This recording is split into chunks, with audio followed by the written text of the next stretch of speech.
જય હિન્દ, જય ભીમ, જય વિયતમાં. હું લોક ગાયક કાજલ મહેરિયા ઘણા સમયથી ચર્ચાનો મુદ્દો જે વાત મારા પારિવારિક હતી, ઘરની વાત હતી, એટલે ઘરમાં જ રહે એવી ભાવનાથી તમારી સમક્ષ ક્યારે રજૂઆત નથી કરી. પરંતુ આજે હદનો છેડો પાર થઈ ગયો હોય એવું મને લાગે છે. આજે વિડીયોના માધ્યમથી જણાવું છું કે ગત તારીખ 10/10/2025ના રોજ મેં મારી મરજીથી અને પૂરી સ્વભાન અવસ્થામાં ભારતીય સંવિધાનના નિયમો અનુસાર ભારતના સ્વતંત્ર નાગરિકતાના નિયમ મુજબ પુખ્ત વયે મેં મારી મરજીથી અલ્પેશ જોડે લગ્ન કર્યા છે. ના કોઈ ધાકધમકી કે ના કોઈ દબાણથી કર્યા છે. અલ્પેશ અને મારું પોતાનું રિલેશન છેલ્લા 1.5 વર્ષથી હતું. આ વાતની જાણ મારા પરિવારને મેં કરેલી, પરંતુ એમની રાજીપો ના હોવાથી મેં મારી જાતે મારું ભવિષ્ય, મારી જિંદગી મહત્ત્વપૂર્ણ નિર્ણયમાં મેં મારી જાતે લીધો છે.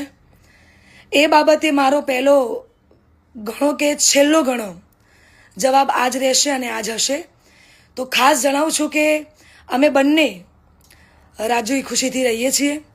હું મારી આ પર્સનલ વાતમાં ના કોઈ સમાજને કે ના કોઈ વડીલોને ગેરમાર્ગે દોરવા નથી માંગતી.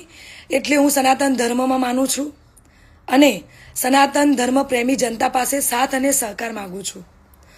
અને ખાસ એ વાત કે હું ધર્મ પરિવર્તન કરવા નહોતી માંગતી, એટલા માટે અત્યાર સુધી હું ચૂપ હતી.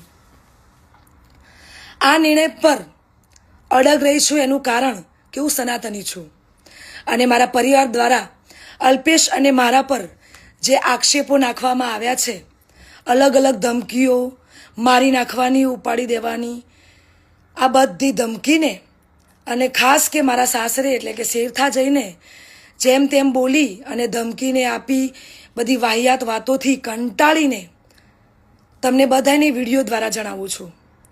અને આજ પછી આવી કોઈ પણ ફાલતુ વાતોનો મારે જવાબ આપવો પડે એવું હું જરૂરી નથી માનતી. તો પ્લીઝ, આજ સુધી મેં લોકોનું અને મારા પરિવારનું જ વિચાર્યું છે, પણ હવે હું મારું વિચારીશ. આ ઉપરાંત કોઈ પણ ખરાબ કોમેન્ટ કે હેરાનગતિ પહોંચાડશે તો ભારતીય ન્યાયતંત્રની મદદથી કાયદેસરની કાર્યવાહી કરવામાં આવશે. જય હિન્દ, જય ભીમ, જય વિયતમાં.